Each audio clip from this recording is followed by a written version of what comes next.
Welcome back to Fun Facts Online.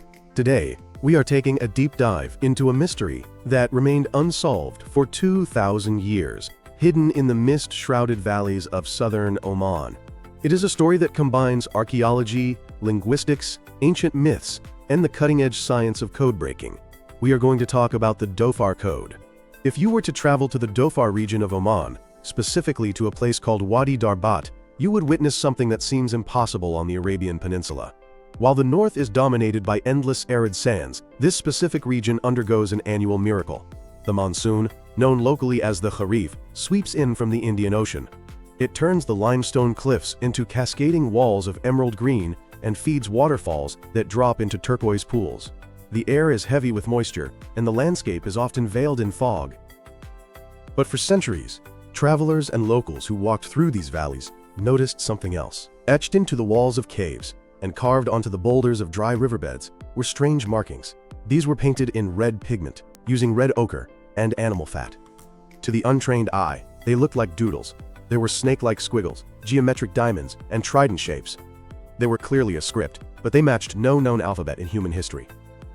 For over 100 years, this script was a ghost. Western explorers who arrived in the 19th and early 20th centuries, famous names like Bertram Thomas and Wilfred Thesiger, cataloged these markings simply as graffiti. They were baffling. They were not the majestic geometric letters of the Musnad script found on the great temples of Yemen or the ruins of the nearby incense port of Sumhuram. Those were the scripts of kings. The markings in the caves of Dhofar were fluid, chaotic, and seemingly isolated. Because science could not explain them, myth filled the void. The local Bedouin and the Jabali mountain people whispered that these were the writings of the Aid. In the Quran, the Ad were a colossal tribe of giants, to whom the prophet Hud was sent. They were the builders of Iram of the Pillars, a city of unmatched splendor that was destroyed by a divine wind for its hubris. For generations, the people of Dhofar believed they were looking at the handwriting of these destroyed giants. The inscriptions became known as the Dhofar Code, a silent testament to a lost civilization. But the silence has finally been broken. In a landmark breakthrough in late 2025, the code was cracked. We now know that these texts are not the work of mythical giants, but the intimate, prayerful voices of the ancestors of the people who still walk these valleys today. So how did this happen? How do you read a language that has no Rosetta Stone? The breakthrough didn't come from digging up a new temple, but from looking at the patterns of the letters themselves. Ahmad Al-Jallad, a renowned philologist and epigrapher, began analyzing high-resolution photographs of the inscriptions. The problem with the Dhofar texts is that they are usually very short. When you have a three-letter word, it is statistically impossible to guess what it means without more context. It could be a name, a verb, or an animal, but Al-Jallad noticed something peculiar in a few longer inscriptions found deep in the interior. These specific texts did not look like sentences. They consisted of a string of signs that did not repeat. In the world of epigraphy, a non-repeating sequence of unique signs usually means one thing. It is an abecedary. An abecedary is simply the alphabet written out in order, just like A, B, C, D. Ancient scribes used them to practice, just as children do today. This was the key. Al-Jallad realized that if he was looking at the Dhofar alphabet in its fixed order, he could compare it to the fixed orders of other known Semitic alphabets. The ancient Semitic world had two main orders for their alphabets. The first is the Abjad order, A, B, G, D, which gives us the word Abjad and is the ancestor of our A, B, C, D. The second is the Halham order, H, L, L, M. This was the order used by the ancient South Arabians in Yemen. When Al-Jallad tested the Dhofar signs against these sequences, the lock clicked open. The snake sign aligned perfectly with the position of the letter Lam, or L. The trident shape aligned with the letter H. The script followed the southern Halham order, but the letter shapes themselves were a distinct, independent evolution. They were a missing link in the history of the alphabet. With the phonetic values established, the gibberish on the cave walls transformed into sound. And the first word to emerge from the darkness was not a magical spell or a king's command. It was a word of relationship. The word was B-R. In many Semitic languages, the word bin or ben means son of. But in the modern South Arabian languages spoken in Dhofar today, the word is ba or bar. The inscriptions were full of it. Hayab, bridge M-wise, meant Hayab, son of M-wise. Ake bridge, Thaban, meant Ake, son of Thaban. The code was broken. The giants were actually fathers, sons, and daughters. This discovery fundamentally changes our understanding of the region. What does a lost civilization have to say after 2,000 years? The content is profoundly human. These are not the boastful propaganda of emperors. They are the personal expressions of a pastoral people living in a dangerous world. Many inscriptions are protective invocations found at the entrances of caves or near water sources. They call upon deities for protection, using the root word str. They ask for safety from predators like the Arabian leopard or the wolf, which still roam these mountains. One particularly touching inscription simply reads HGF-H, which translates to help him. It is a cry for help that has lasted across centuries. The texts also reveal an obsession with genealogy, a hallmark of Arabian tribal society. Men and women carve their names to mark their presence, allowing us to reconstruct the social web of ancient Dhofar. We see family clusters returning to the same caves, season after season, likely following the grazing patterns of their camels and goats. One of the most fascinating aspects is the medium itself. While the rest of Arabia was hammering crude graffiti into hard basalt rock, the Dhofaris were painting flowing, cursive-like symbols on limestone using red pigment. This suggests a culture that valued the visual aesthetic of writing. It implies that they likely had perishable materials, like palm leaves or leather, that they wrote on for daily use.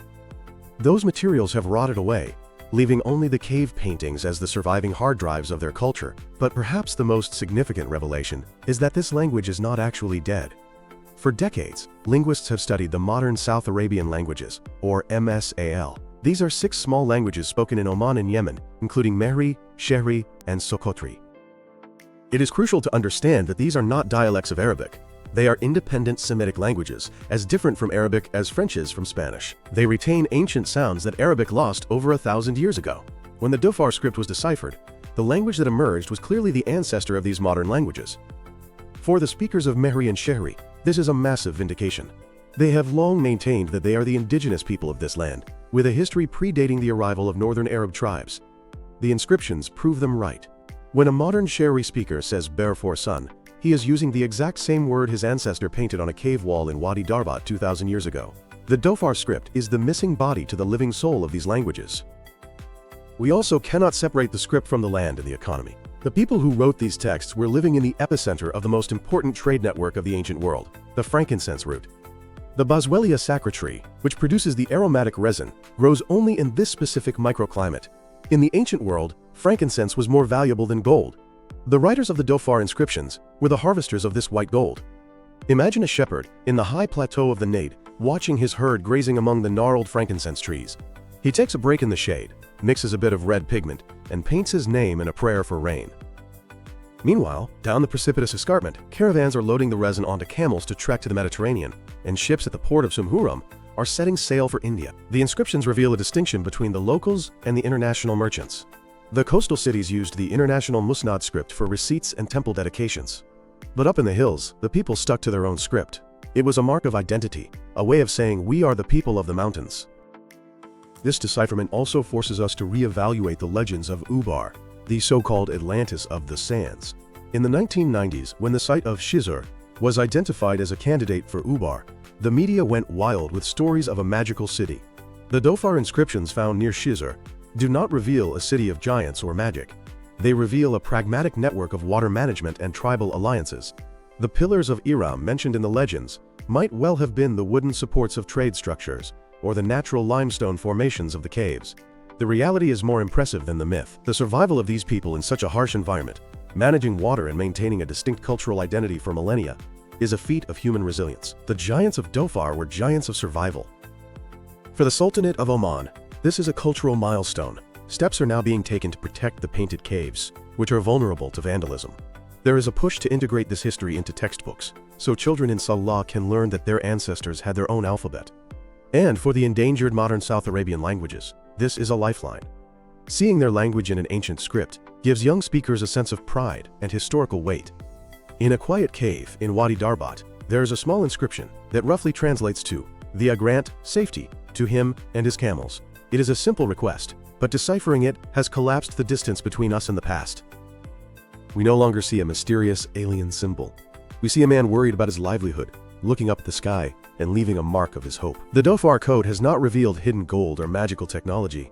It has revealed something far more valuable, the humanity of the pre-Islamic past. It has given a voice back to the shepherds, the mothers, and the frankincense harvesters who walked these wadis long before the modern world arrived. The mists of the Kharif will continue to roll over the Dhofar Mountains, turning the brown earth to green. But now, when we look at the red marks on the cave walls, we will not see a mystery. We will see a greeting.